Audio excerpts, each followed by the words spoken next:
Committee Room 29, Sound.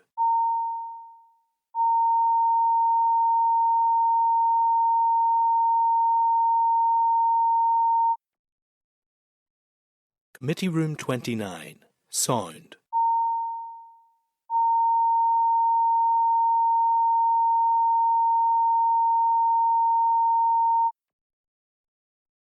Committee Room 29, Sound.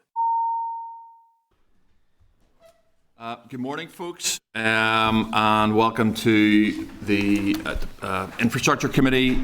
This morning, as a brief overview of today's business, we will receive oral evidence from the Department for Infrastructure on its consultation on sustainable drainage systems in new housing developments. We will receive oral evidence from the Department for Infrastructure on living with water in Derry / Londonderry plan consultation next steps. We will consider responses in relation to the Water, Sustainable Drainage and Flood Management Bill. We will consider an updated strategic plan following the committee's strategic planning session and consider one statutory rule and one proposal for a statutory rule that are not subject to assembly procedure. Anyone in the public gallery can use mobile devices, but they should not take recordings or photographs. And if members are content, we will proceed through the agenda.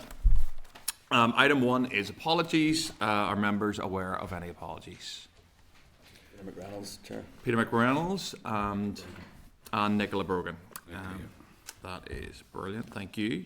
Number 2 is declarations of interest. Just to remind members that they are obliged to declare any relevant interests, financial or otherwise, that might reasonably be thought to influence the approach to any matter under consideration. Does any member have any matter they wish to declare? Okay. Item 3 is chairperson's business. And I've just got one item on that, and it's just to highlight that this is Road Safety Week in Northern Ireland.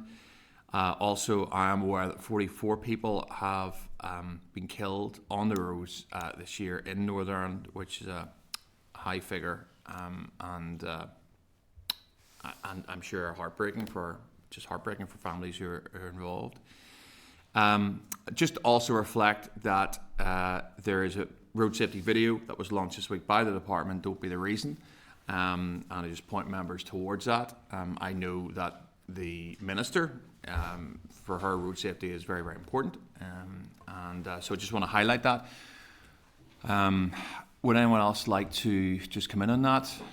Cathal. Thank you, Chair, and obviously I welcome Road Safety Week and all the matches. I mean, especially in light of the tragedies there in County Louth and those families and the communities that are suffering, and obviously they're in our thoughts and prayers at this time, and it's just important obviously for us as a committee to share the message and try and get it.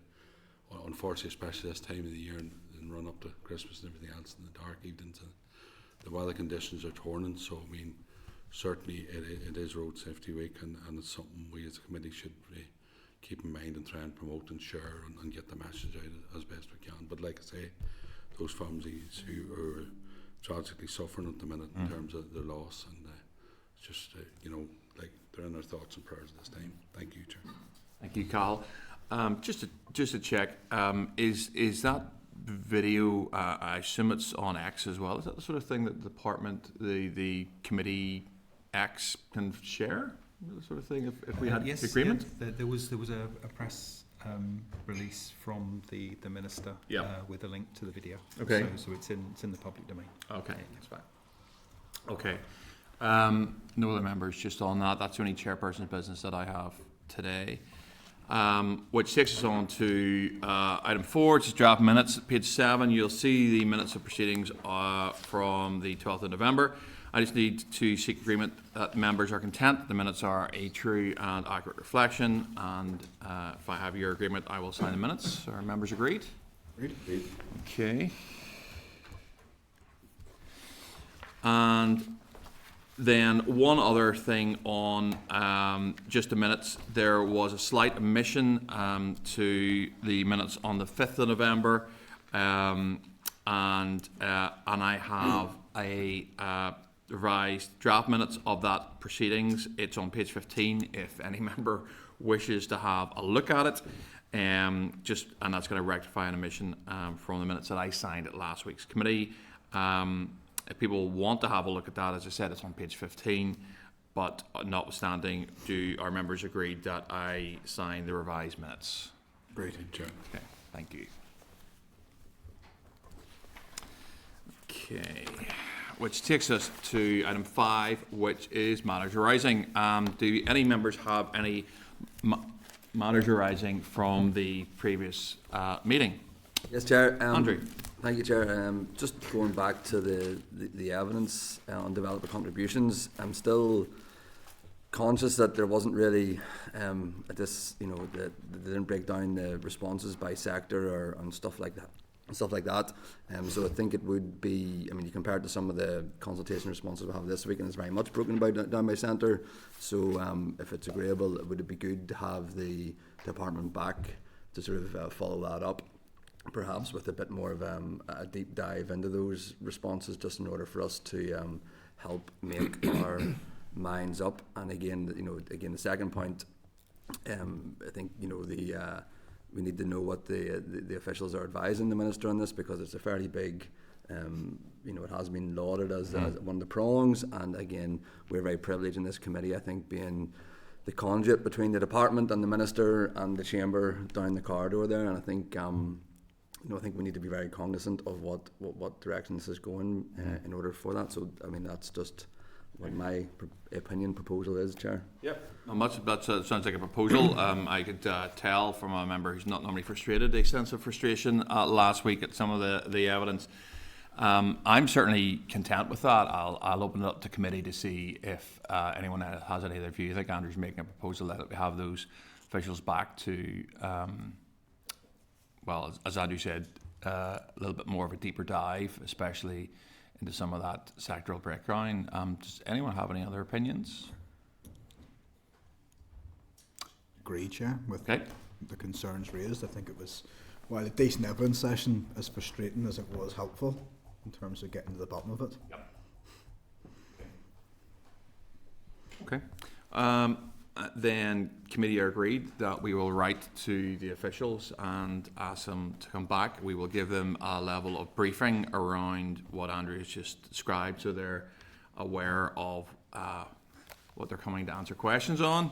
So they'll be hopefully well prepared for that. Do any other members have any matters arising? Okay.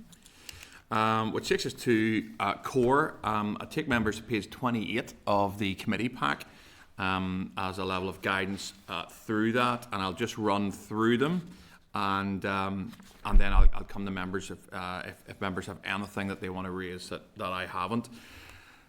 Page 20, as I said, page 28 is core. So on its memo, the first thing from me is at page 33. There is core from the minister informing the committee that the Department for Infrastructure's annual report and accounts were laid in the Assembly on the 4th of November. And just to note that this information contained in correspondence was previously considered at our meeting of the 12th of November. I want to take members to page 127 of the pack, and this wasn't picked up last week. But as members flick through their Surface Pro to that page, I will explain what it is. And it shows a external consultancy spend, and just I was looking through the information for this week. 256,000 was spent by the department on external consultancy. The vast majority was spent by Waterways Ireland, 230,000, as comparable, I think, just from memory, about 25,000 by DFI, and I, as long as members are content, would just want to write to the department, ascertain really the nature of the spend by Waterways Ireland, because it's quite a figure. Members agreed? Mm-hmm. Okay. Page 290 then, we have core from the Committee for Finance requesting confirmation that the committee is satisfied with clause 17 of the Administrative and Financial Provisions Bill as drafted. This is something that the Finance Committee are taking through at the moment and examining. I wish to bring members' attention to one clause of that. As I said, it's at page 290, just for members to follow this.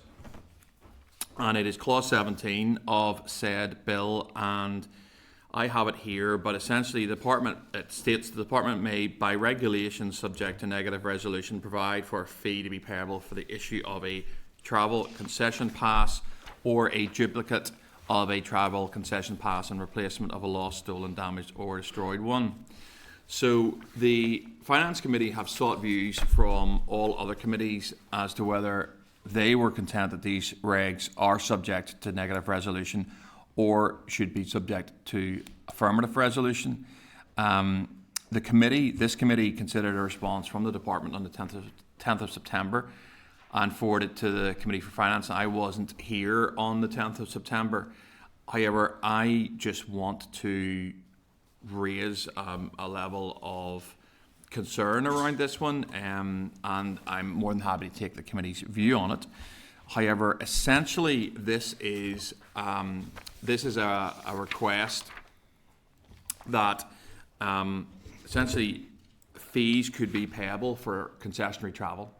That's in essence what it's asking for. Now, that in itself, members might take different views on. However, my interest in this is how this would go through. Currently, it's subject to negative resolution, which I'm sure committee members know. That means that the department could simply make this happen unless it was prayed against in the Assembly. My view, because it involves this particular area of charging people for concessionary passes, probably should go actually to the floor of the Assembly as affirmative resolution. So the Minister brings it and says, this is what I want to do, and we discuss it on the floor. That's probably as best as I can lay out my thinking on it. It's up to the committee what they want to do. Previously, as far as I'm aware, Michael, you can keep me right on this one, I don't think the committee really said very much. There wasn't a committee view on it. There wasn't a committee view on it, okay. So I suppose I'm giving my view on it. I'm not going to divide this committee on it, but I'm giving my view that actually it should, something like this, I think, should go to the floor rather than negative resolution. It's a technical matter, but I'm also willing to hear all views on it. Harry. Thank you, Chair. No, yes, sir, very interesting conversation and one definitely worth looking at, but just, I mean, it's a simple resolution to it there. I think, yeah, affirmative would be better. At least then we all get the chance to talk about it and the Assembly decide if there ever were any changes that were being made. We hope they're not going to be made, but if it ever was to happen, then it comes before the whole Assembly rather than decided out of there. So totally agree, good idea, well spotted, Chair. I think it's yeah. Thank you, Harry. Cathal, go ahead. I mean, so they're asking us to give a view by next Thursday. I mean, have we any information on the scrutiny level, conversations, whatever responses? Have we that detail? No. Yes. Obviously, I know it's been dealt with DOF, which is fine. Yeah. But I mean, is this is the first we're hearing of it? Is it or not? No, we considered it. The committee considered it in September. So the committee. I'm just trying to reflect that conversation because it would have registered. It would have registered. I think I was here at that point, Cal. So yeah, the committee agreed to write to the department, right, okay. And the department wrote back saying that they agreed with it being negative resolution. They were consulted by the Department of Finance on that particular clause. Two things have happened within the Committee for Finance. One is that the Examiner of Statutory Rules appeared and gave a view that it was not inappropriate to be negative, but I think the deliberations in the Finance Committee may be leaning towards suggesting affirmative. Okay. No, because I'd like to hear those conversations, which is important for us, while it's set with another committee, because I'm sure we would. I'm not saying clearly we're entitled to respond as a committee. They've taken that responsibility and it sits with their remit. It's just I want to hear whatever conversation went on. It would be duty for us to have a look at those, to be honest, before. The intent of the clause is to cover the administrative costs of the passes, but once in there, the power to make the regulations. The concern, I believe, from the Committee for Finance, or some members of the Committee for Finance, are that it could be used for charging additional monies for that. So it's just that it goes to the floor of the Assembly before it can be laid. Thank you, because that's the original conversation we had, was to cover the administration, not now. If it is a case, and obviously we need more information, and I appreciate we asked for that today, in terms of where it goes elsewhere, in terms of outside that scope or not, that's a different matter. I mean, clearly, because it's partly our responsibility in terms of where it would float back to. Yep. I'd like to have the conversations that went on in relation to the scrutiny. Is that all right, Chairman? Yeah. I think that's a reasonable request first, and then we can. Yeah, we can ask for the Hansard. We can ask for a Hansard and have a look at it. Andrew? No, I think so. I mean, again, looking through it, that the regulation fee is set at an amount that exceeds this cost of issuing does seem unreasonable. So to have a better look at that is agreeable to us, me, rather than me. I'll take any other views on it if anyone wants to share. But my sense is that if members are content, rather than make a decision on this now, what we will do is we will get the Hansard and stick it in the pack for next week, so we can have a more of an informed debate and come to a committee view on it. People are happy. That's reasonable. Yeah. Okay. That's fine. I'll take you to page 291, which is more core from the Committee for Finance regarding the exemption of ports from procurement legislation, and I would just seek committee agreement to write to the department for a view on these proposals, if committee agree with that. Yeah. Page 363, we have a response from the Department for Transport to committee correspondence regarding motor insurance task force. And you can see that there at 363, just to seek committee agreement to write to the Department for Transport requesting that a copy of the report be provided to committee when it is published, if committee are happy with that. Okay, and then at 364, we have a response from the Northern Ireland Marine Task Force, providing a briefing on nature-based solutions supporting the Climate Action Plan, and then just to seek committee agreement to consider this in relation to the Living with Water briefing today. Michael, have the Marine Task Force, have they asked us for, have they given sort of evidence, before an oral briefing? Is there any sense of that? Is that just them providing specifics on nature-based solutions, or have we had any indication that they may want to come and sort of more formally brief the committee on these ideas? In the correspondence, they sent a written briefing for members to consider. They haven't, in that correspondence, I don't believe, I'll check with the assistant clerk, but I don't believe that they asked to come and brief verbally. I need to check. I think I think the initial thought was that rather than, I suppose, really to sort of get the written evidence first, so the committee can then determine whether they would mind it to. Okay, sort of no, that's fine. That's interesting. Okay, so committee are agreed to consider that in relation to today's briefing. At page 371, we have an invitation from the Belfast Harbour Commission to the Stakeholder Festive reception on the 9th of December. And I suspect if committee are happy enough that individual members of said committee will reply on their own behalf to that. Thank you to Belfast Harbour. And I'm sure we've all had an invite, and individual committee members can get back to the harbour as they wish. Do any members have anything else they want to raise out of the core? Okay, then I would just ask for committee agreement to note the remaining items of correspondence.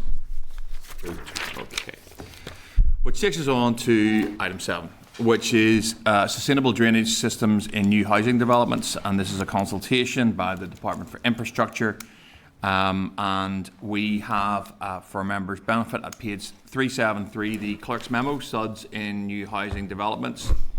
That acronym will never not make me smile. At page 376, we have SUDS in new housing developments, a briefing paper, and at page 378, we have the Department of Infrastructure SUDS in new housing developments briefing slides. I would like to welcome Simon, Stuart, and Mary Louise from the department. I need your agreement that this evidence session is recorded by Hansard. Read. In that case, while the officials get organised there, I will let you know that you have up to 10 minutes to make a brief opening statement, although certainly every statement I've heard from the department has been shorter than that. Perhaps that should be congratulations. It puts me under pressure up here to get my questions ready for you. But after that briefing session, you would expect members then to ask some questions around that. So, Simon, the floor is yours. Thank you, Chair. We may take our full 10 minutes if you don't mind. Oh, how refreshing. Thank you, Chair, and thank you, members. Don't say that, Simon. Good morning. We have two sessions here this morning. The first session actually is about sustainable drainage and our consultation that's ongoing at the moment. And SUDS and new housing developments, and Stuart is the lead on that project, and he will take us through the presentation on the first session. So the second session then will move into our consultation that we did on the Living with Water in Derry, Londonderry plan back earlier this year. Mary Louise is the lead in that, and she will take us through the second session, which gives an update on the responses that we've had from that. But there's one key link between both sessions, and we welcome the fact that these are back to back, because there will be issues that are relevant to both. But the common thing here is that we're trying to promote nature-based sustainable drainage systems, and we're trying to promote that in two ways: by retrofitting existing drainage systems. So we'll go back and try and slow the flow of water on the surface. But we also, in doing that, we want to ensure that any new builds are built with nature-based drainage solutions in mind as well. So there's no point in building new developments the old way and then having to go back and retrofit them. So that's what we're trying to do. So that leads us into the first session today, which is the development of our policy on sustainable drainage systems in new developments. So I'm going to pass over to Stuart. You already have the slides in your pack, but I think we're going to go through the slide presentation online as well. So and we'll take questions afterwards. So Stuart. Thanks, Simon. Good morning, everyone. If you remember, Chair, back in my evidence, I came along with Alison and water policy when we were talking about the bill, and I'd mentioned the public consultation that day, and you guys had just received it. So I thought it would be useful to come along and just run through the contents of it to inform the members. And sure, well, as I said, we can cover questions at the end. So, look, I'm going to run through. I think it's important to provide some context to members on. Obviously, there's the bill that you're scrutinising at the minute, and where this consultation fits in with that. And then I'll get into the sort of the existing drainage, to give a bit of an overview of some of the parts of the document, how drainage systems are currently dealt with in new developments, and then move to sort of where we want to go with the policy aim at the minute. And obviously that's what we're consulting on. So in terms of the sort of background where we are now, turn to the bill first of all. Clauses 2 and 3 obviously deal with the enabling powers that will enable us to do the department to do regulations down the line. Obviously, the committee is going to be considering the appropriateness of all the powers and stuff in the bill. When it comes to the SUDS arrangements at this stage, we're talking about a regulatory regime, but we don't have the answers. We don't have all the answers in terms of who the SUDS approval body would be, where the funding's coming from, the maintenance, the operation, who's going to be doing that. That's part of the consultation. That's why we're out consulting, and there'll be further consultations down the line. So rather than waiting until the bill had completed its journey, passing through the Assembly, and then starting to look at the policy, the detailed policy, we thought it would be expedient to develop the two things in tandem. So when we come probably early in the next mandate, we would be in a position to lay the regulations or make the regulations. It also depends on how fast the bill goes through the Assembly, because we obviously need the powers to make those regulations. So this consultation is the first step, obviously, in taking forward the policy for those regs. Maybe just turning to the existing provision at the minute. Really, there's two different scenarios in new housing developments. There's either the drainage system, surface water drainage system that collects the rainfall, either goes into a river or it will go into a receiving sewer. I know we touched on this some of this in our last evidence session. So depending on which scenario it is, there's two pieces of legislation that are relevant. The first of those is the 1973, it's the drainage order, and my colleagues in DFI rivers can restrict discharges to protect the river to what we call greenfield runoff. And that tends to encourage developers to try to do some sort of attenuation of those flows on site to meet that discharge. Similarly, if the proposal is to connect to the existing storm networks, sewer network, the 2006 Water and Sewage Services Order kicks in, and again, if Northern Ireland Water can require the developer to go out and try to attenuate and slow the flow of water into the sewer to protect the sewage network. So really those two pieces of legislation encourage SUDs. At the minute, that tends to be hard SUDs because they can be adopted. And hard SUDs tends to be things like bigger pipes, bigger tank sewers that are below the ground. So what's this look like? Very simplistically, that you'll see some of these diagrams in the consultation document. New development there, you've got a sort of traditional sort of piped network of pipes collecting stormwater from the roofs and the driveways. You tend to have this tank or larger sewer towards the end, tends to be the end of the pipe, and that tends to attenuate the flows before it goes into the river or the receiving sewer.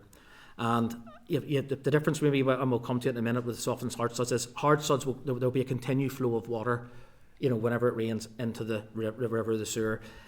Once you get a heavier flow, it will start to back up, and that's the point, that it will attenuate. Conversely, although there's no arrangements at present for the approval and adoption of soft suds, you can have a soft sud system. I know the committee are going out to Antrim in a few weeks. That's a very good example where developers went out on their own and at their own risk and wanted to do a soft sud, which brings a lot more sort of environmental benefits. The challenge for that is you do need a lot of space. And if you can see in the diagram, there's a couple of houses that are shadowed out because the developer loses a bit of real estate, a bit of land to build houses, potentially because of the size of these things.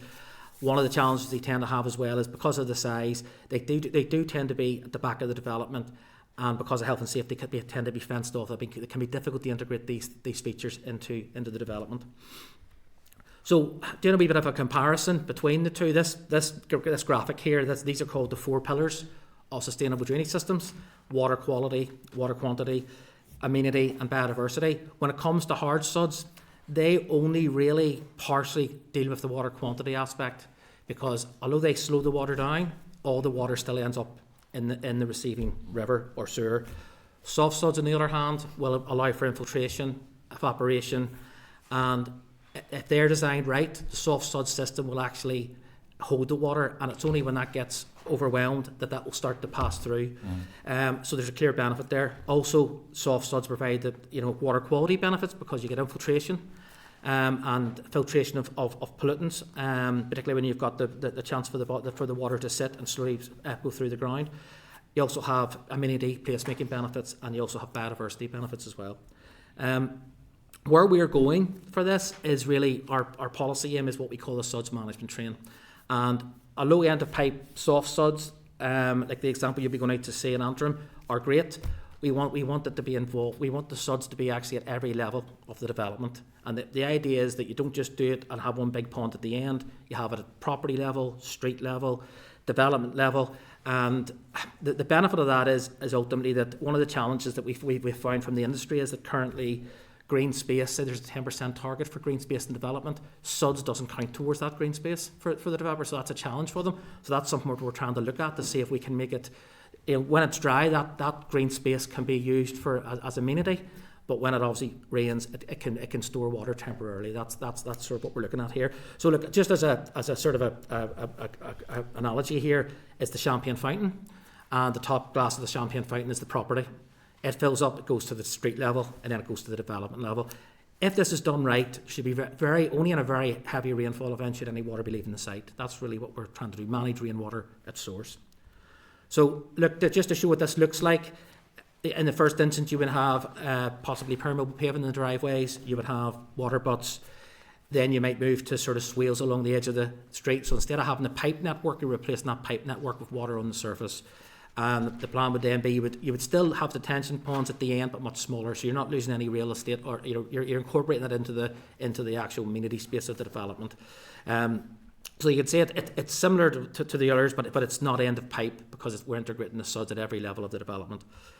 What do these look like? There's some examples there. You can have a planted sort of water butt there at property level. You can also have permeable paving. The middle one there with the marker post, that's sort of a verge rain garden. And then you've got the sort of 2 grass swales either side. That would be sort of street level. And then you've got a detention basin there in the middle at the bottom. That would be more of a sort of development level at the end of the development. So there's different levels, and there won't be one size fits all. Obviously, not all developments are perfectly flat. The topography is going to dictate, and we recognise that it won't all be soft suds. We realise there will be a place for hard suds as well, depending on the topography of the site. But it's this combination that and it's really having that menu that developers can pick from. So look, I'm not going to go through the consultation questions in detail, and we can pick them up maybe if you want during questions. Just maybe the point to make about the consultation, there's 8 questions in the document, and you can see that the type of questions, we don't have the answers yet. As I said at the start, we're asking questions around, SUDS approval body, around who should be responsible for the maintenance, and so forth, because that will inform the policy down the line. So in terms of where we are and next steps, obviously we're in the process of the consultation at the minute. Closes just before Christmas on the 19th of December, and hopefully this will give us the buy-in to the SUDS management approach, to the management train approach. The next step then is if that's the preferred option, is then we'll review the responses in the new year. I know we said we'll come back to the committee and give you an overview of that, and then the next stage is then to move towards developing the most appropriate framework, and that would really be the next, getting into the detail at the next consultation about SUDS approval around maintenance and what those arrangements might look like, and then ultimately that will inform the draft regulations. So look, just by way of background, apologies because the writing's quite small on the slide. We're only 3 months in here at the very start there of a sort of 30-month journey. At the very end of that journey, probably just into the start of the next mandate, we'll be hoping to make these regulations, and they're draft affirmed that have to be laid by resolution of the Assembly, so they're not negative resolution, so they will have a chance to be discussed in the Assembly chamber. That would be the plan, and as I said, there's two tiers there. There's the policy and the legislation, and then at the bottom tier there in the dark blue, we recognise that we can't, one day we don't have a SUDS approval body, next day we do. We realise we're going to have to start to develop shadow arrangements and possibly phase it in over a period of time. So look, very quick through the, probably didn't fill up my time, but well done, I'm sure you have Stuart. plenty of questions. No, that's great.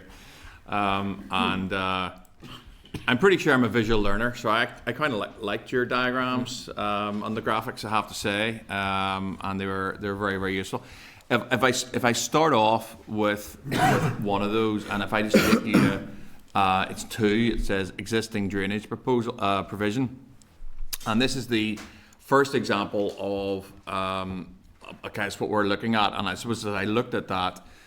In contrast to the one before it, I suppose my thinking was, well, why would a developer give up 2 houses in your slide there for a large attenuation pond? You then went on to sort of say, well, actually, if I take you to slide 3 then, which is your policy aim, the houses are back. The attenuation pond is slightly smaller. And I know this isn't scientific. Is it your belief that the additional things that we see, like permeable pavings, water butts, swales, gullies, etc., will do enough to offset the smaller attenuation pond that will allow 2 additional houses to be built there? Yes, it is. And what I didn't get into in detail is the SUDS management tree, and one of the first principles is prevention. So when you're actually designing the site, you're trying to minimise the amount of permeable surfaces. So that's a very thing right at the start. So making sure you choose and select the right materials, for example, when you are doing surfacing. But yes, the idea would be there would be the volume that you've lost by going to a smaller detention pond or will be catered for by property level, street level interventions throughout the development. it will depend on the geography of the Yes, site. yeah. We can't say that it will happen in every case, and every site will stand or fall on its own merits. And all of the tools are still in the box. So the hard suds that we talked about at the start, we're not doing away with those if that's the way to go, if that's the only way to go, that soft suds isn't available to us, then it's still an option for the developer. But this is something we're learning, and we're actually trying to learn with the developers themselves and let them bring their issues to us. You know, the Antrim site was very useful for us to go and see as well and learn from what they did. We had a conference back in June where we invited some of the developers to come and listen to what our thoughts were, and that has generated a lot of interaction with us, which has been very beneficial for us, and we intend to continue that through this consultation process. But your question is right, but I think we have to say that each site will be addressed individually, and we hope that the suds management training gives the potential for maximising the number of houses that a site can take, while also integrating those nature-based solutions in the best way.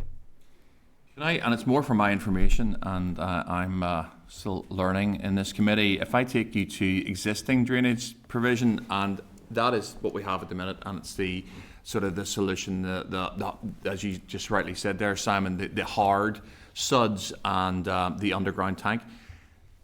How does that underground tank actually work? I mean, in my mind, I just see a large construction under the ground that slowly fills with water when there's very heavy rain. But is that all that is? And all that is doing is it's filling up a large space of water to offset the amount that's actually going to go in to the storm drain. Is that effectively what a hard sud is? It's just one tank.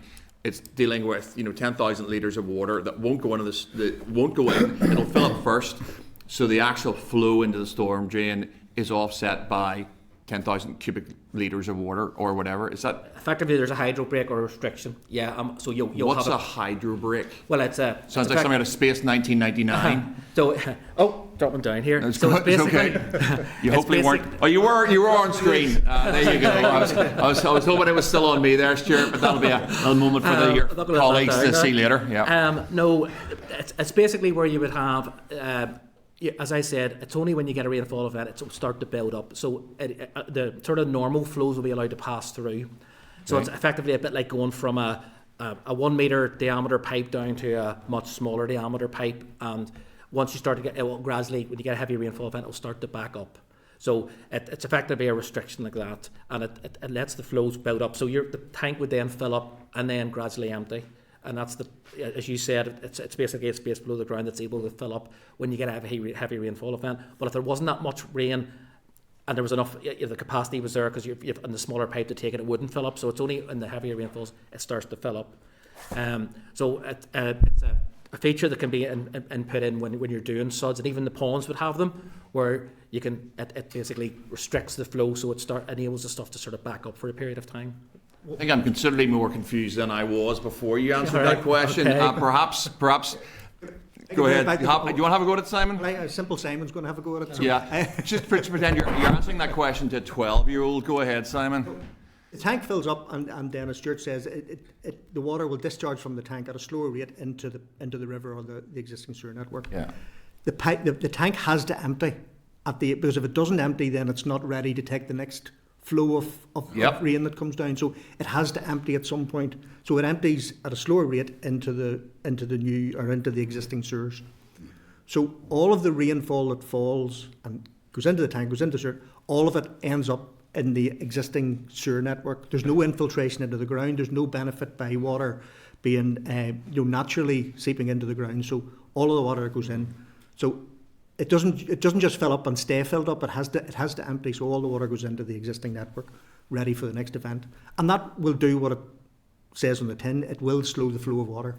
But and as Stuart said in his presentation, so it deals with the rate at which water enters the sewer network, but it doesn't reduce the quantity of water. The total quantity will end up there. Yeah. Okay. No, that makes way more sense. Perhaps you could send us some stuff on how exactly they work, yes. preferably with diagrams. Is there a reason? So you said all of it goes into effectively into the storm drain at the end. Is there a reason that hard suds aren't made with some sort of permeable membrane so that you get some offset benefit? If all that water's sitting there, I'm just following the logic in terms of some of the permeable sort of offsetting that you're using in the soft suds. So is there a reason that the construction of hard suds doesn't, whilst that water is there and slowly it's going to go into the storm drain in the end, surely it would be better that that construction was made in some way permeable, because the same principle that you're using overground, is there a reason for that? I mean, there's maybe a couple of things. There are geocellular tanks that they sometimes put in like milk crates, and sometimes they're lined, sometimes they're not lined. What lined is to put a liner on it to stop. So if they're not lined, yes, you can have a situation where there will be a bit of infiltration into the ground. It can also be down to, depending on the topography of the area, you don't want ingress coming into the tank either from the groundwater. So there can be different reasons like that, there. But it all depend on the local makeup of the ground, basically. Okay, that's fine. I just got one more. That was really useful. In terms of how this will, how the consultation will sort of shape the findings in terms of the forthcoming regulations enabled by the bill. I mean, you had a timeline there. I mean, have you any sense about that? Yes. Well, as I said, I think the last time I was up, we'll be reviewing the responses sort of first thing in the new year. And at this stage, this is a very high-level policy consultation, and as Simon said, even within the department, we're sort of changing our views in terms of the suds management train is quite a new thing to us, even within the department. So if we get that buy-in and that mandate to take that forward, that's where we want to go, and we're certainly getting that from the industry. Simon alluded to that we actually I met with CEF a few weeks ago, and with their members, and it's certainly, you mentioned the hard tank. The example you're going to go and see, they were going to put a hard tank in, but it was just economically and viable, and also practically the size of the tank was huge because of the climate change and the allowances. The volume, it just becomes impractical trying to build these things alongside other services. So that's another reason that it's an incentive for developers to move towards the sort of green nature-based solutions. So the idea would be, yes, we get this mandate, and probably towards the back end of next year, we would be doing the more detailed consultation. That's sort of the timeline. And we realise that there will be, we're going to be preparing a business case internally on the sort of options, because as you can imagine, there'll be a raft of options around the approval, how you're going to approve it. Is it a new organisation? Is it an existing organisation? And I think I should highlight that there is developer services type work being done both within Rivers, within the department, within Northern Ireland Water, and even within our roads colleagues. So there is existing work being done, so it won't be all new. So what the idea would be, we need for the likes of developers, we need to be moving towards the idea of a one-stop shop. You'll probably hear them saying, CEF, that there's a frustration that it takes you're having to apply to parts of the same department to get things. So that's sort of where we're going. But the timeline would be sort of the back end of next year, but we'll be doing the regulations along sort of side that as well. That's fine from me at the moment. I'm going to hand over to John. Thanks, Chair. Thanks, folks, for coming along. Really, really interesting. And I appreciate this is just at the start of a big, long process. And apologies if my questions get ahead of that at this stage. But can you just talk me through, it follows on from the Chair's point, about the logistical and financial cost to a developer or to anyone building a development between hard suds, which they currently use for the most part, and soft suds on a scalable trajectory. For example, if you're building 10 houses and you use the hard suds, what is the impact cost to the developer, then ergo the cost of the house, versus building 10 houses and being required to do soft suds? Does that make sense? And how do we go about working out? Because ultimately I'm thinking, how appealing is this to the developer, and where's the cost going to come in?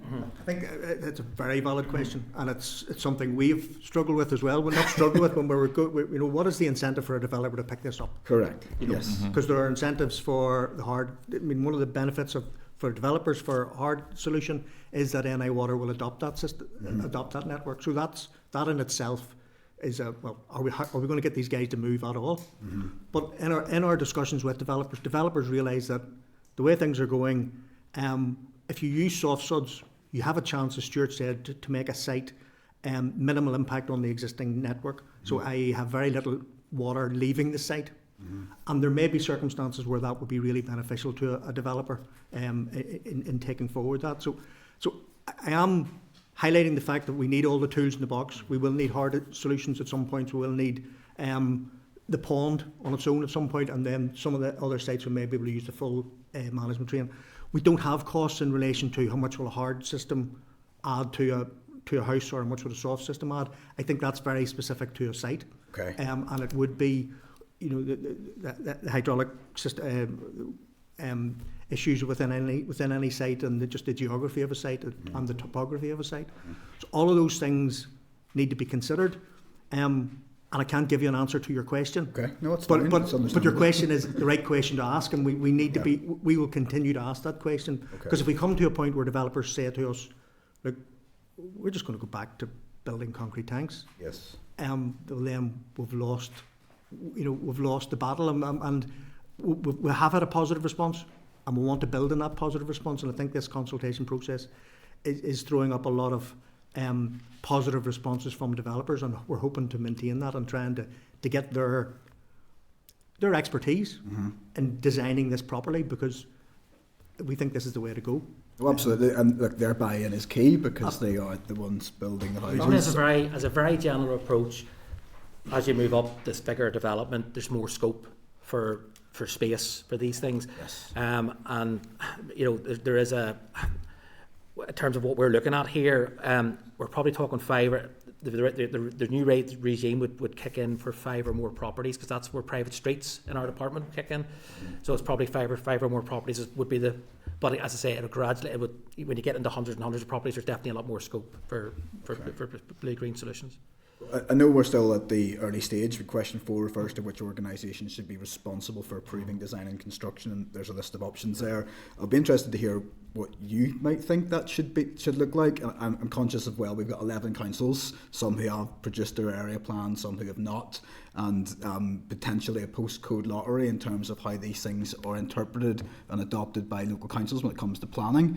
What is done now, for example, whenever we see the voluntary developers doing the soft suds solutions when they go to council, and how is that working at the minute, and what do you think it should look like post the process here? There's been a very good question. There's been a couple of sort of pilot schemes, and the Antrim site is one of them, where there was a stormwater management group in the department where really there was the developer had to go and get self-assurance from the industry, because we didn't have the powers within the department to be able to approve anything. But it was a very long, frustrating process, you'll find, as you could imagine, for the developer. So there's only a handful of these sites, that have went and taken, developers have taken on that risk, and it's up to they're near left with it's a management company then, and households are paying for that. In terms of where we're going, I wouldn't want to preempt the policy. Just curious to know with your expertise. When it comes to the likes of Wales, which they have a low, they introduced the Schedule 3 of the Floodwater Management Act in 2019, so they've had a such approval regime in there, but there's 22 different so it's centrally done by government in terms of the policy, but the interpretation, as you alluded to, is similarly, it's done 22 ways. So certainly our policy aim would be to have one in Northern Ireland, and try to do something centrally so there's that consistency. That's sort of where we're going, but that will be subject to down the line, but that certainly would be our intention, to try to keep things consistent. It's the same developers, working in different council areas, so let's keep it consistent. We would need to agree that with the councils and the planning authorities in each council, just what's the best way forward. So that's there for discussion and agreement moving forward. Okay. And no doubt there'll still be a different interpretation among each 11 council planning authorities how they do it, but consistency will ultimately be the key. You talked, Stuart, about the fact that there's only been a handful of these so far by developers. Is that mainly just because the process has been so laborious in terms of working with councils and self-assuring?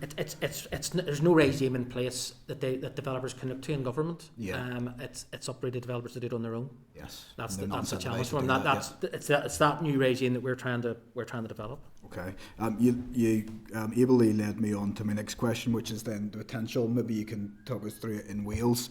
There's a lot of concern among the public when we have these spaces, and they're great for sorting the problem, but when developers leave management companies aren't formed because they can't get agreement to them, then we end up in this limbo land of who on earth's responsible for these patches, and that could be hedges or grass areas or weeds, or down the line soft sod areas. So what would be the ideal scenario to see them maintained? Would it be adoption by NI Water, for example, or would a management company have to be set up to make sure these are maintained properly and functioning? Obviously, you're straight into the questions we've asked, obviously. I don't want to preempt the policy discussion down the line, but we're well aware of the issues of unadopted developments. I live in a development myself that the developer went bust, and it was quite messy at the time, getting the management company, because it obviously was affected.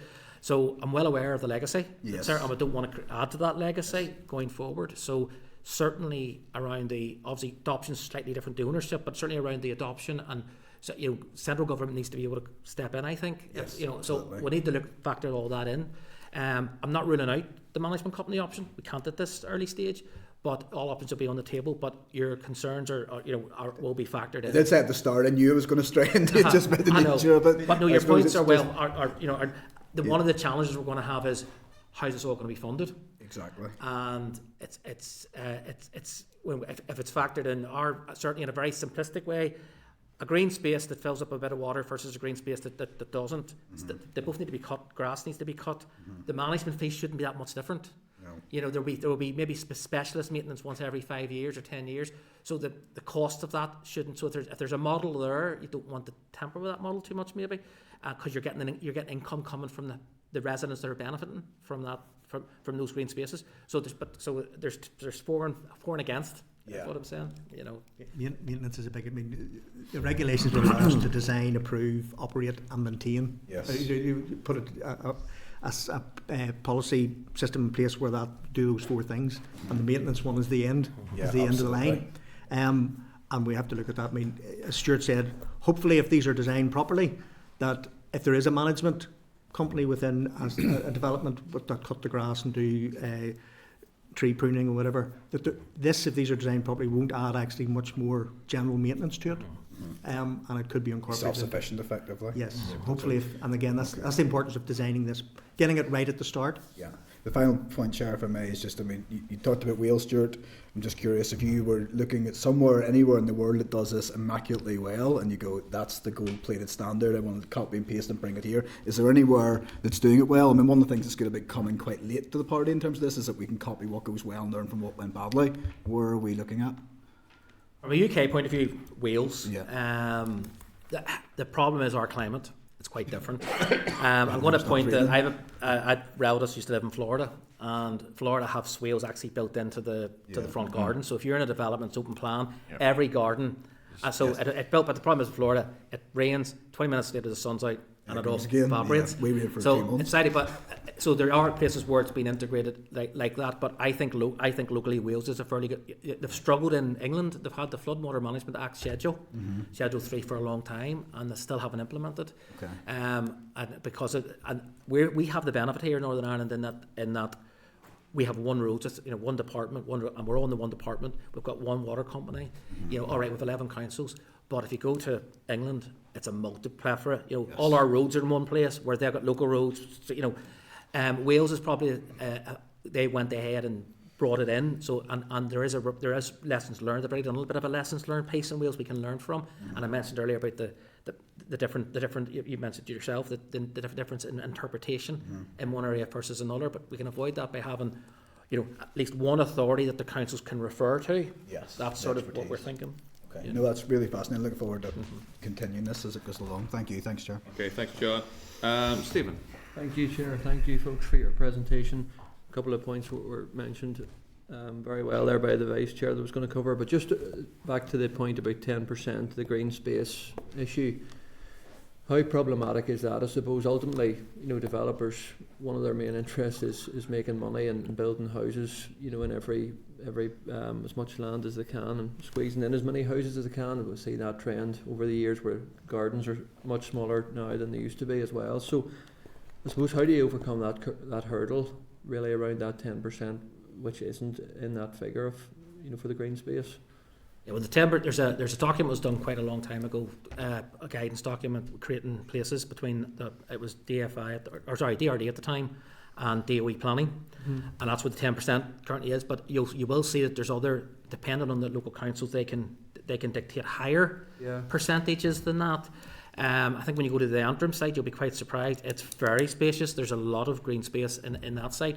In terms of the challenge, I think the Antrim's a very good example.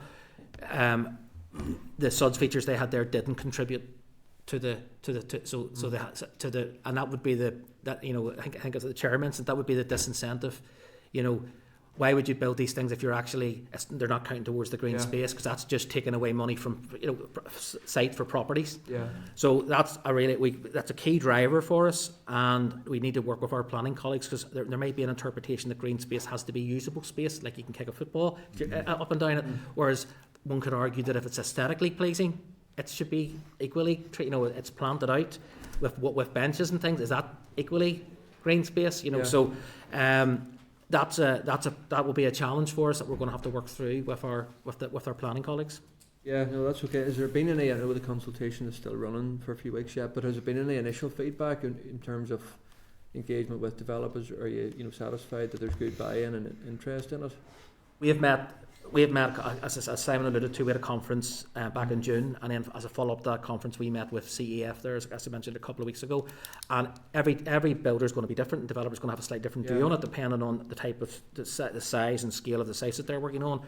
But certainly the feedback from CEF to date has been very positive, and you'll be able to also explore that yourselves whenever you meet with them. But depending on the size and scale of the smaller developments, I think the Deputy Chair mentioned, some of the smaller events, it might be more of a challenge to try to make room for these things.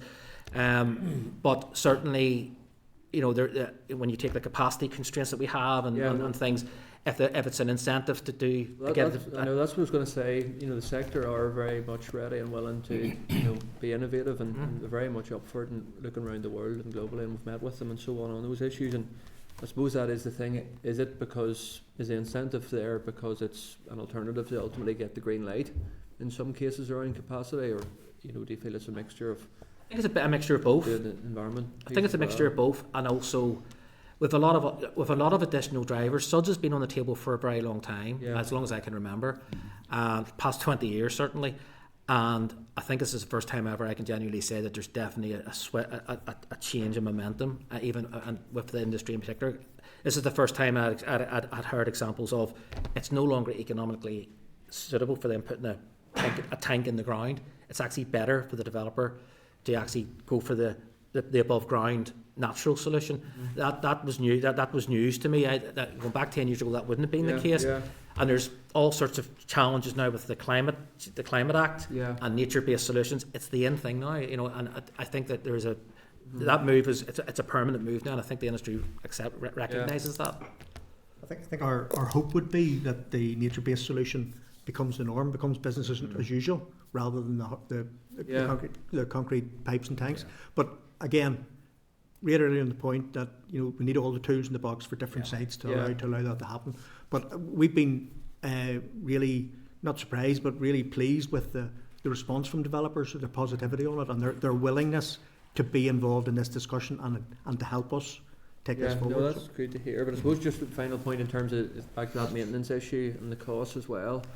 How much of this will ultimately be put onto house buyers as well? The initial work and again, just from my point, and getting back to this point, I think if we can design the SUDS management train properly, we can make the additional maintenance that are very minimal compared to what the grass cutting and tree maintenance that any site would have at this minute in time. So I think if you're grass cutting a flat green space or you're one with a swale in it, there's probably not much difference. So I think if it can be designed in a way that it has minimal cost to future maintenance, I think that's one of the key aspects that we would like to learn and try and come forward with our design proposals. Yeah, and I presume that the department won't be, the people that will ultimately be maintaining them, but we've seen the challenges of, the department, how they've struggled in many cases to maintain what's out there today, and whether it's, grass, weeds, road maintenance and so on. We could talk, a lot more about that, but so I suppose it is ultimately going to come down to the people too to have to... I think the 10% is really important, but because if you've got 10% green space and that includes the SUDS, the additional costs should be fairly minimal. But if you're having 10% green space and another 10% for the suds, you're doubling the amount of space that needs to be maintained. But it's that maintenance as well, that we're engineering, you know more about engineering than I do certainly, but it needs to be maintained regularly as well. And it's, it'll look great now, but 5, 10, 15 years, there will be maintenance costs, and I suppose that will be some concern that I have, for residents going forward. But no, I appreciate the work that's ongoing, certainly. Thanks, Chair. Thanks, Stephen. Harry. Thank you very much, Chair. I appreciate it. Basically, looking at your diagrams, we've got the old way, how things were done, which is basically get all the water off the roofs of the houses, off the paths, get it away as fast as we can. And then, it was going into what maybe natural waterways, which some were man-made, some were making their way to the sea. So basically, when I think about it, we're allowing for things whenever the rain's normal, but it's the abnormal rainfalls that are the problem. So whenever everything would bank up and all your tanks and all your bits and pieces where you retain the water, when all that would back up, if there was an abnormal rainfall, then the flow would still be the same, wouldn't it? Basically, the benefit with suds, you've brought in another aspect which is really crucial, is that with the hard system you have a finite amount of capacity. It's below the ground, whereas the suds you can design it in such a way that yes, when the street level suds, as I said earlier, each level of the champagne fountain fills up, and whilst that's doing that on the site, there's no water leaving the site. So that gives a chance for the rest of the network to drain out.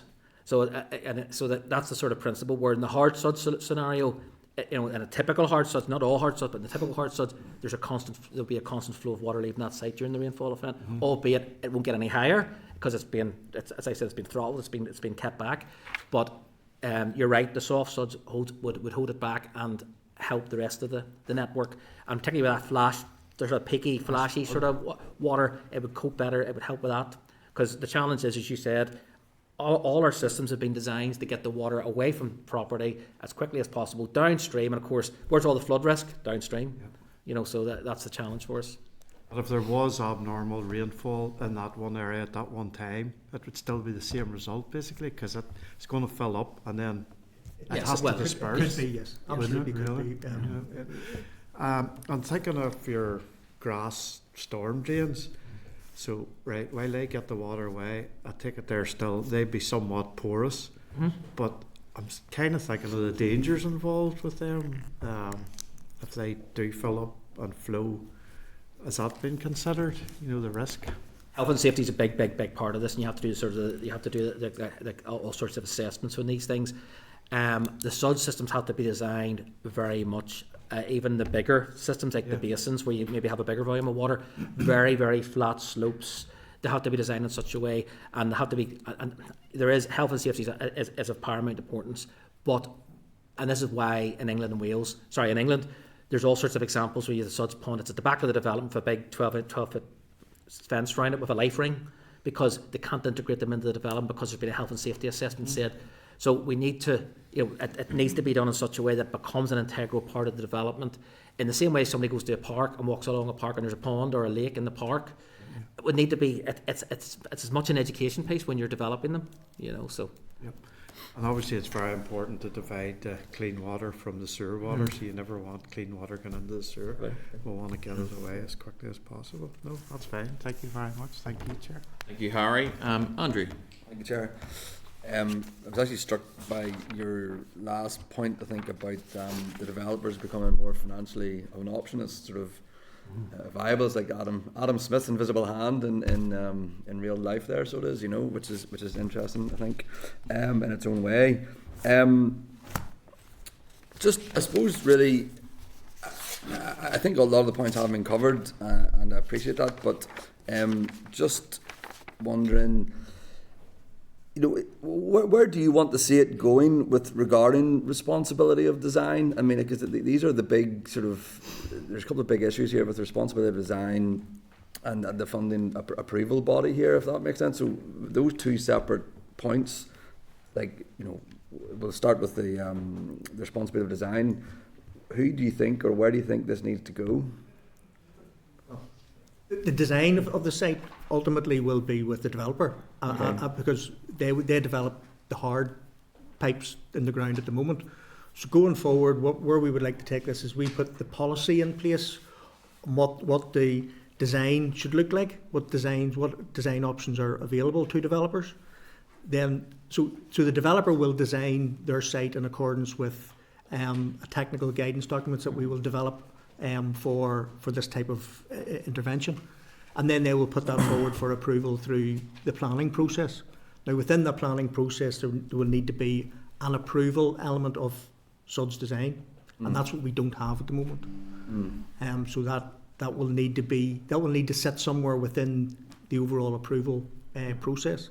But I think fundamentally, we're not looking to take the design away from the developers. The developers will still design their own sites, but they will design it within the guidance documents for soft, sustainable drainage systems.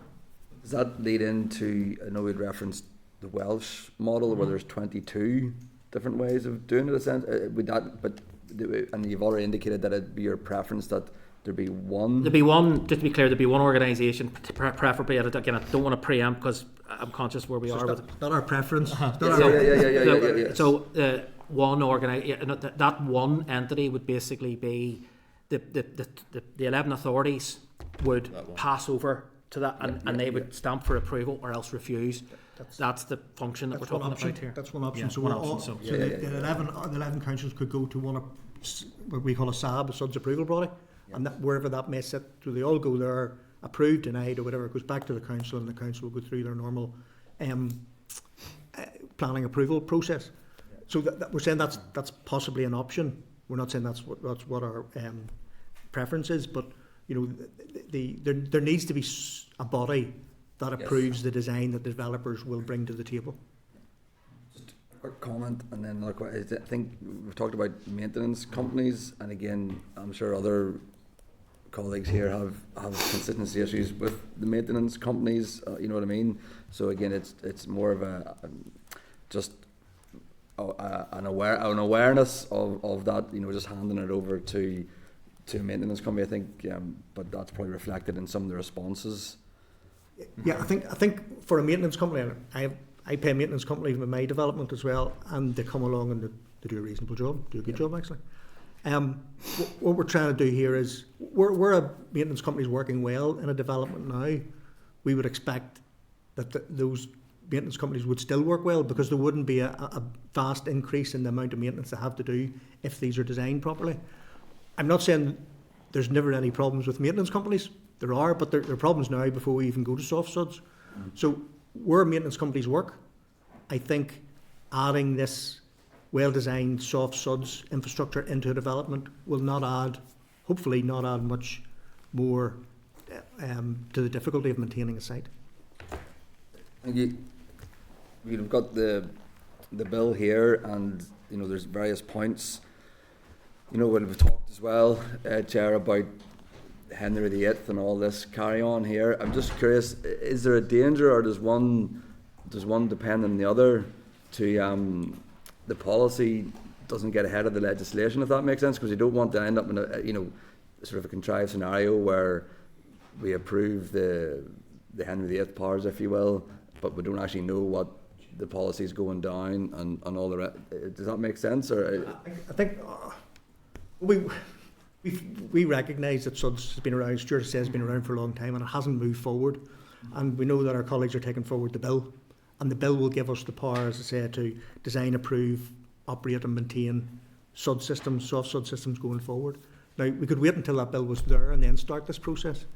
What we're trying to do is get ahead of the game, go through this high level, certainly get the buy-in from, as the Deputy Chair had said, get the buy-in from the developers. First question I had for them was, is this the right thing to do? Because if you're going to say to me, we're not going to do this, there's no point in us spending our time trying to force people to do it. So we're trying to get that buy-in at this high level, at this stage. And I think we're moving that direction. But we will always have to wait until the primary power is in place to give us the powers to do what we want to do. But we want to be in a position at that point then to move to say what the policy will look like and what the technical guidance may look like for developers to design. So we won't be able to get ahead of ahead of ourselves. I was trying to draw that out maybe at the start, where I was saying, like, I think it is. They are two separate things. There's the bill, which gives us the enabling powers, and the question probably is when we're looking at the bill is, are those enabling powers fit for purpose? Are they providing sufficient, for what the regime may look like? As I said, there's a lot of things up in the air because we need to develop the policy. But as we work, just to reassure you, we've worked very closely with our colleagues and when they were working with OLC, developed the bill around those enabling powers. In England and Wales, they put all the detail into the primary legislation, whereas we take the decision. We realised that there's a lot of things need to be developed, so we took the decision to put the detail into the subordinate legislation. So that's that there is a distinct difference there, and you will see that. Scotland is different again. We're probably more akin to Scotland in that respect. So it was just important just to draw the two things out, and it's quite normal practice. I've been involved in it before, where you do the regulations alongside the primary. Okay. So you don't have that gap. We're not setting a precedent or anything here. It's something that would. I think the next question is regarding water quality. I think we all know that there's a challenge with water quality across the board.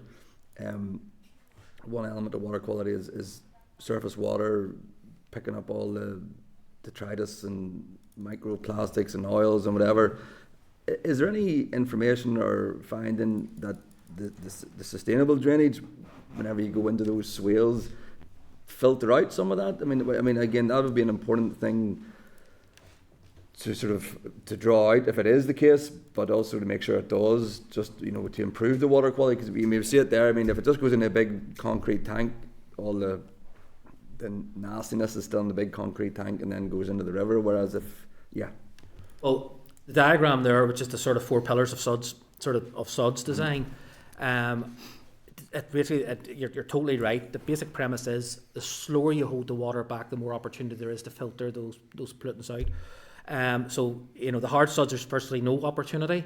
You move to the end of pipe green, soft suds or detention basin. There's an element that there's a bit of time, but still limited, because it's whereas if you have it at every stage of the development, there's more opportunity. So even the grassed swales, as the water's being conveyed along those swales, some of it is infiltrating. I think one of the members raised that. So at every stage you're given an opportunity for infiltrate. So it could be grease from the road, oil from the road, all that stuff that has more opportunity, so it doesn't make it through to the receiving watercourse. I think that's important. That's me, Chair. I think you like the SUDS analogy. I like the management train. I think we should all get on the groovy train. We should get on the SUDS management train. So thank you, Chair. Unbelievable, Andrew. Although your line was interesting, I have a couple of questions before I bring Cahill in, just in terms of some of the stuff that I've heard there. I mean, in the first instance, we talked about the SUDS approval body, and I've got a question around that. I mean, if there's a SUDS approval body, do they become a statutory consult? Do you envision, or is there a possibility that you see them as a statutory consultee at a planning level, or is there another way that they will feed in? Because obviously, I think it was described by yourselves that sort of needs stamped, so this can proceed. Do you see that as in terms of the current planning analogy, as a sort of a statutory consultee, or something else? Yeah, I suppose the quick answer is yes. It's a bit like DFI Rivers at the minute have a Schedule 6, and it goes to the Planning Advisory Unit in Rivers. Similar to that, there would be that sort of authority. The same way you go to Northern Ireland Water to get your Article 161. Yep. Same idea. Okay. So I'm going to sort of gently, just because you kind of opened it up a wee bit, segue into the bill, and obviously, Stuart, you mentioned there about how OLC drafted the primary legislation.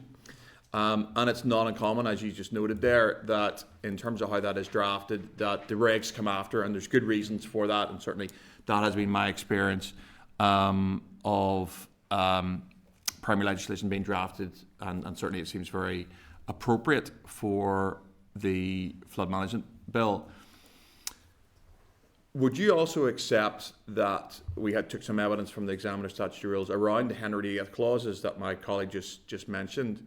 And my understanding is that Henry VIII clauses are not unusual, although they give extremely wide-ranging powers. Those clauses, as drafted at the minute, seem to not be overly limited in scope. So Henry VIII clauses are okay, but there should be very clear boundaries around them. You may not be an expert in the bill, I don't know how much detail you've had, but would you accept that it's important that when you're drafting Henry VIII clauses as they apply in this bill, that the scope of those clauses should be limited so they don't give wide-ranging powers outside the policy intent of the bill in the first place? I wouldn't be an expert, first of all, with the Henry VIII clauses, but I know the clauses you're talking about, the ability to change primary legislation through the regulations. And you do need those, certainly because you mentioned we don't know yet, we might need to make changes to the planning. You mentioned planning, there might be. So certainly, you asked about limitation. It would make sense, possibly the pieces of legislation that you feel you need to amend should be, listed. And I think maybe because of the uncertainty about which pieces of legislation need to be amended, maybe that's why it's less it's not restricted in that way. But I would my limited understanding of that, but I understand why they're needed, and that's why the regulations are going to have to be laid before the Assembly and debated and draft, rather than the usual negative resolution for that reason, because you are potentially changing primary legislation.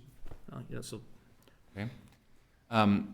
One example of that we found up, and it is definitely relevant to the session that we're dealing with today, is clause 4, which says regulations may make provision about approval of sustainable drainage systems by a specified person. I believe, again, the examiner was a little concerned about a specified person and that a body was going to be formed, the body that we're actually currently talking about, but not actually specified in the primary legislation. It's just a sort of specified person. Do you feel that because we are talking, that is the SUDS approval body we're talking about there. Do you feel that the department will be open to having a look at that? Certainly committee have discussed this. I'm sure we'll get into it in much more depth, but leaving it as a specified person, is the department considering actually tidying that up to a degree, a la the examiner's sort of commentary around that actually that's going to be tidied up and it's going to say something, it's going to say what this body actually is? I have to confess, I haven't saw the examiner's comments on scrutiny of that. Certainly we can look at it, in terms of, there's obviously at the minute there's options we don't have, so we'll have to be careful, we can't preempt, but certainly I can speak, we can liaise with our colleagues in water and drainage policy on that point. I think that's what we could do, just liaise with them and take their view on that, Chair. So. Good holding answer there, Simon. That's fine. Apologies, Cathal. I took a wee bit of time up there, but you'll get your go now. I'm looking forward to it. Cathal, away you go. Moment in the sun, Chair. Yep. Very much. Yep. Get your Instagram clip. Thank you very much for the presentation. And I mean, it's quite an interesting one. And I mean, I for a long time I've been shouting for these permeable paving and everything, all the measures. I think for a number of years, and I think the concept and the premise behind it's very good. It's interesting we talk about the bill, and I just want to say about the bill that the broad premise of the bill is fine, but we need to line up all our plans. I can understand why they're doing it, but if we don't get our area plans right, if we don't identify our floodplains, if we don't going forward, and I mean on the new build stuff, if we don't marry all that all up, we're going nowhere with this, to be honest with you. And an interesting point, I know John Keeps and members have asked about developers, but there's two things. Ultimately, the consumer is going to pay for this, one way or another, whether you like it or not. But they'll put a property up. If we introduce new SUDS standards, and this is my question really for you, do they come under BSI standards? Or, eventually if we get the regulation, some regulatory form, they'll have to be built to a certain standard and introduced. So they'll go on the market and a person will buy that development. And that's one element. So in terms of regulations, what standards we're really looking at there? And I agree with those measures. I also agree with the idea, if you start with a house and then you work from the house down the driveway, out onto the footpath and out onto the road and then into the tank or whatever measure you're going to use. I believe in that. Because if we don't get people to buy into this either, they're not going to be buying the properties either. We need people in this. And I agree, it starts with the developer and it starts with the planning process. But I think we have a good opportunity We've serious problems at the minute with the retro stuff and the legacy sites and everything else. That's another matter for another day. But for this, I think if we're serious about getting people on board, we need to have, and I agree with you, doing this process now in tandem with the bill, so we get a better understanding of where we're going. Certainly the developer is a big part to play, but I think all those measures you're talking about, and I'm looking forward to a visit to see exactly how that works, because I'm like the chair, I like to see the physical stuff to see how it works, and that's right. On Andrew's point, it's quite interesting. It's always about the management group. You know, if we're really thinking about putting in SUDs, it should be high quality, low maintenance stuff that going forward, if we're serious about thinking those things. So let's have all that discussion. I know it's a wee bit of a rant here, but I know the subject inside out, and I think it's a good time to put all those on the table now in tandem with us having the discussion with the bill. You know, it's funny, every time they mention Henrietta, I think it's somebody coming along on a horse, you know, but the thing is, I understand though the reason behind that principle of it, because we don't know where we're going exactly at the minute, how we bring a bill in, the primary legislation and what the regulations is going to be at the end of it. So we need to find out all those things, and for us who's been around a wee while, I understand the principle. But just in terms of how the regulations and everything else, planning, area plans and all that, that's a broader discussion we need to have before we, you know, if you understand where I'm coming from. Yeah. When we met with CEF, it's worth saying that a couple of the developers have mentioned they need, your very point, they need to understand now when they're basically purchasing sites, how much space they need to allow. So it's not, I know we're saying that, I'm saying it's into the next mandate, but I recognise that there's decisions being taken now. So that's why it's good to have the consultation. 100%. And in terms of is it BSI standards? You don't know what's going to be at the end? Well, the standards would be, there's standards out there. SERIA, there's an organisation called SERIA that really represents the whole of the UK, and they sort of best practice. And we have a question. We have a question to answer. Do we go for Northern Ireland bespoke, or do we follow? And it may well be a bit of combination of both. We maybe put a filter nearly over because we might want to walk before we run here with this, and so there's standards out there that we can learn from. So we're not reinventing the wheel, but it's just, you mentioned permeable paving. We may not do the full suite of SUDS measures to begin with. We might gradually roll it out.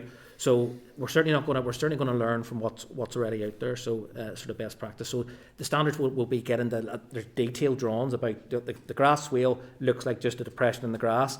It's actually an engineering feature. There's stuff below the ground that you can't see. There's filters, there's stones, there's pipes. So all that stuff is out there, but it's just how much of it we adopt in Northern Ireland from day one. That's the decision we have to decide upon. Yes. And obviously it's going to be, but it'll be down to cost at the end of the day. I mean, the conversation. One of the things you did mention, which is a very valid point, is the design standards in the street level and there's house level interventions. What's that going to look like? Is that going to look like a development that people want to live in? You know, it has to be something that is nice, aesthetically pleasing, and people want to live there. So it's integrating the necessity of the drainage, and also the look and the amenity space within a site as well. So it's very important. Yeah, Chair, it's an interesting conversation. But thanks very much for the presentation. No, thank you, Cathal. We're going to bring a virtual Justin in now. I hope. Thanks, Chair. Thank you, folks. I can sense the energy and enthusiasm for SUDS coming through my screen. And so if there was a steel person for SUDS, you would be getting the job. Well done, folks. Several questions just in relation to the legislation as is, 1973 and 2006, none of which mandates SUDS in developments. And just further to what Cathal was talking about, is surely planning policy is the way to proceed on this front to ensure SUDS is mandated as part of every development. What's your perspective on that? Well, through the legislation and the drafting, our advice that we received was that we will have the power. We can mandate, SUDS through the bill, and in itself we can actually have do regulations that will require SUDS to be mandated in all new developments. Now, you asked about it would be part of the planning process, but in terms of the actual legal, it would actually it'd be a self-standing bill. This bill becomes an act, and within that act, we can use the powers in that act to do a regulation to say that all developments of a certain size over 5 properties must do X, Y, and Z. So we have that ability through the regulations in the proposed powers. And I mentioned earlier that it might be the statutory consultee process, but a developer would not be able to proceed in this. They had that approval for the system and for the SUD system in question. Thank you. In terms of further what Andrew was saying, hard SUDs versus soft SUDs, surely it's a no-brainer. Soft SUDs, cost of construction of hard SUDs versus soft SUDs, you would think would be higher. Cost of maintenance higher. The environmental implications more complex with hard SUDs as opposed to soft SUDs. The positive implications of soft SUDs, again, no-brainer in terms of the value of soft SUDs. So is it not simpler to employ soft SUDs as a solution to stormwater runoff? And in terms of where you're at in developments and maintenance, do soft SUDs need to be mowed? Can you not put wildflower beds into soft SUDs? So this idea that every green space has to have a lawnmower over it every week is just crazy. So where I'm coming from on that front. What's your perspective on that basis? I think all of those considerations are correct, and we need to look at all of those. I don't think. I think it would be wrong of us here to sit and say, okay, we have to mandate for soft SUDs, even though that's the way we want to go, because I do think there will be certain sites where soft SUDs will not be viable due to topography or whatever it may be. So I've said it a few times there, but I think we need to keep all the tools in the box. We need to mandate for SUDs. I agree with that. We need to slow the flow of water and we need to reduce the amount of water. But in certain circumstances, we have to allow developers to be able to deliver that through hard solutions if that's the only solution that is potentially available to them. So mandating for SUDs I have no difficulty with. Mandating on a narrower window when we don't fully know what the implications of mandating that are, I think that's where my caution is, and that's why I'm really keen to involve the developers in saying, okay, look, where we can and where we want to move down soft SUDs, because there are benefits here for us. But if we exhaust all soft SUDs options and there's no other option, maybe it's a combination of hard and soft, and that may be regular. So it's just not wanting to commit to mandate for soft SUDs now at this point in time, because we just don't know what the implications of that may be. Yeah, in terms of what the actual criteria is it greenfield runoff or less that SUDs is progressed? Well, it wouldn't, and as I said earlier, you would, if it was a requirement for SUDs in a new for the SUDs management train, which could be hard and soft in a new development, it would, yes, the initial requirement would be greenfield runoff. Now, in Northern Ireland, we tend to use as a 10 litres per second per hectare, which is a figure that's used. Other parts of the UK and even Europe, that figure could be a lot less, and it can be dependent on the local topography and the ground conditions of that site. So, yes, the answer is yes, greenfield runoff. It may well be in the future we have different levels of greenfield runoff depending on where the site is. But yes, the answer is yes. That would be our starting point. Okay, and in terms of the whole objective to slow down flows and to put less pressure on drainage systems and treatment works, obviously water is an aid to treatment works on occasions, but separation. What's the rationale for SUDs on one hand off a site, but yet you're still going to combine sewer at outfall? What's your perspective on that? Well, it's only in NI Water can tell have informed me that it's only in very, very, very limited circumstances nowadays that a developer would get a connection into the combined system. Most, if you've seen the diagrams there, talked about going into the receiving water course or receiving sewer. When we talked about sewer, that was a storm, meaning a storm sewer. You're totally right. We need to be, we don't want storm water going into the combined sewer, the sewage network. You hear about spills, you hear about out of sewer flooding, and we tend to have traditional solutions for dealing for those, but the root cause of the problem is there's too much rainwater getting into the network, and we need to slow that down. And we have a retrofit program, which a transformation project, which we talked about. We briefed the committee, I think, back in May on that. That's where we're going out and looking to retrofit SUDs. It'll inform some of the policy work here. But you're totally right.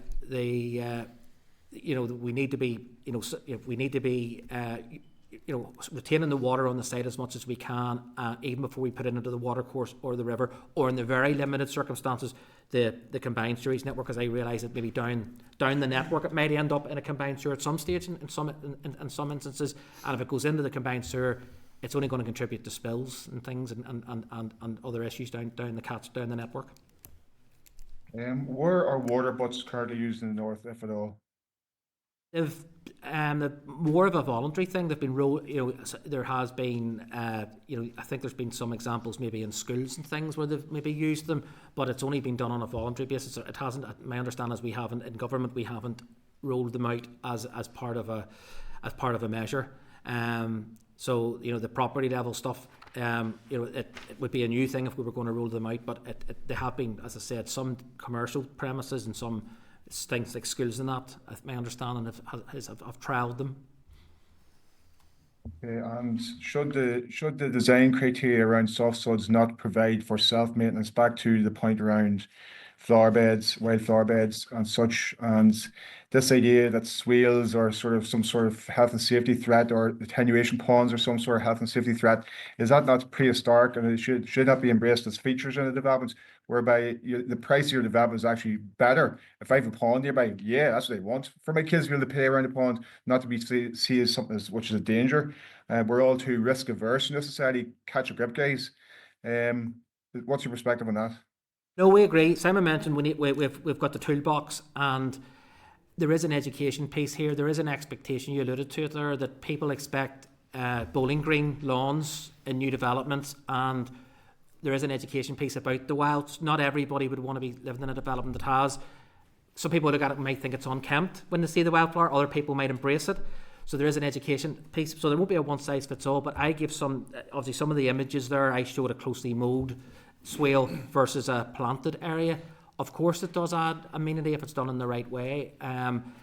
Probably the more plants and things you put in, the more expensive it becomes to actually put in, and you do in theory have sort of lifetime maintenance, maybe every 5 years or 10 years, where you maybe have to desilt these things.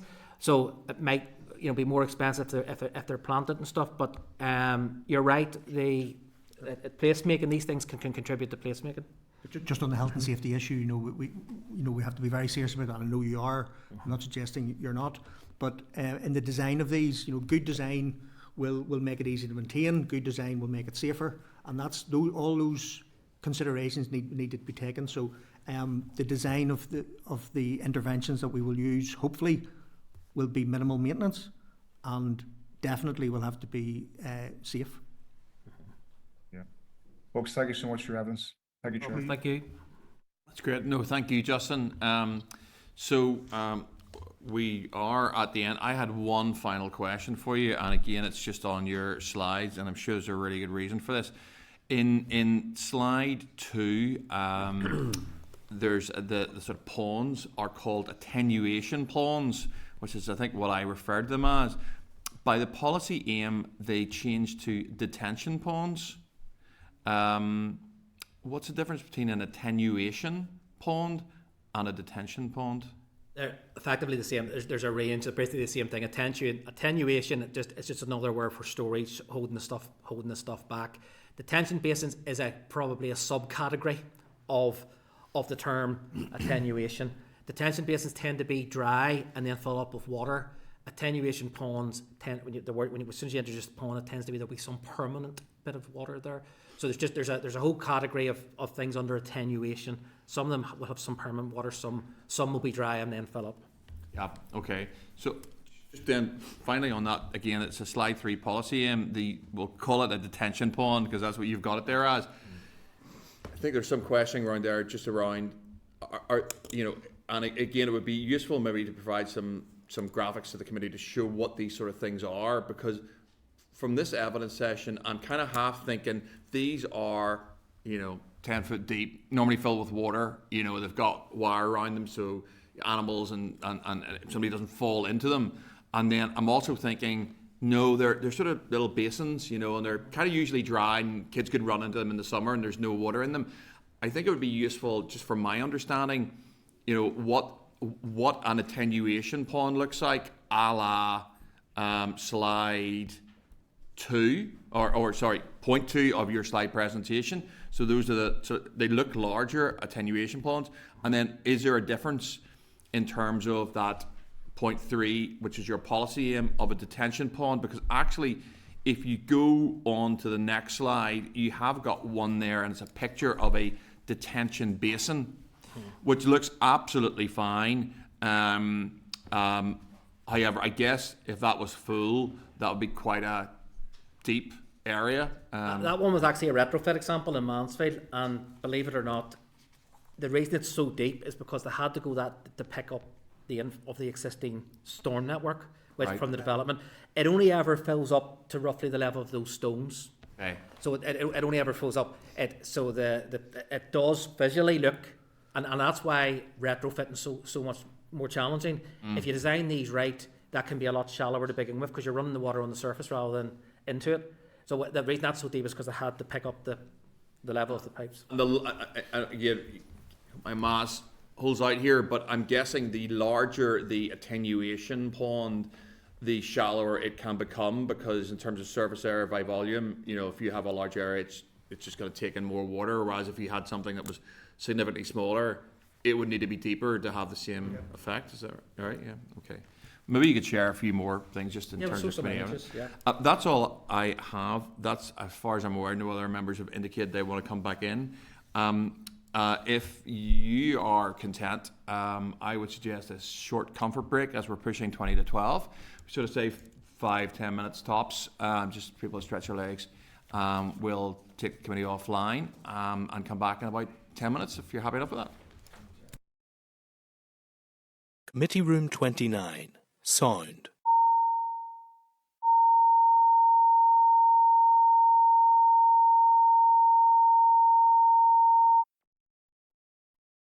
Committee Room 29. Sound.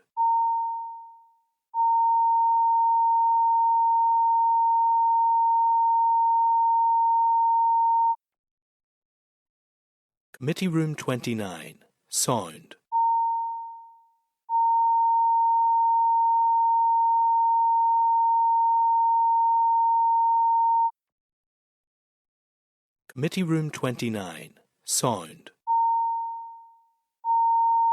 Committee Room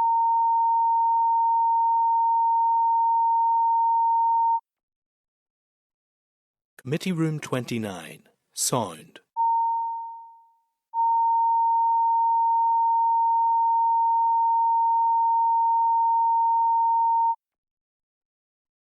Sound. Committee Room 29. Sound.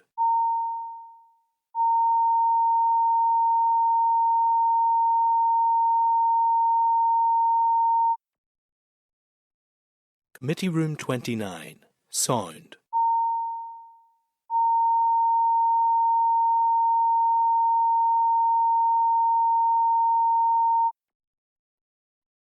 Committee Room 29. Sound.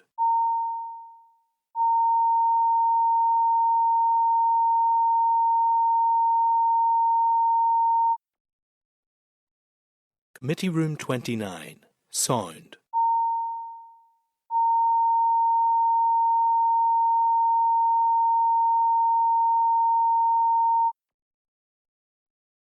Committee Room 29. Sound.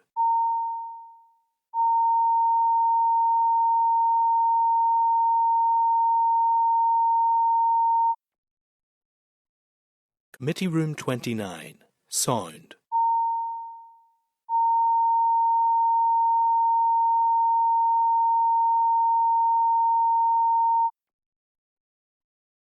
Committee Room 29. Sound.